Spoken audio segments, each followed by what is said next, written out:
Hello everyone. Today I want to show you how we can reduce the size of a PDF file. Sometimes we subject to upload a PDF file to a site. It's allowed to upload only 1 megabyte. If we look at this PDF, let's check its size is 1.63 megabyte. How we can reduce its size? Open Google, search for compress PDF file online. Open it.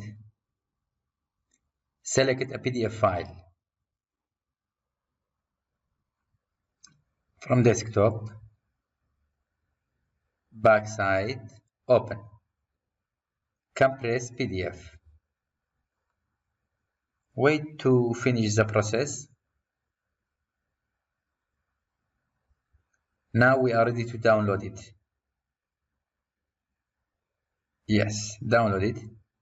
I put the link in a description of the video. Open it.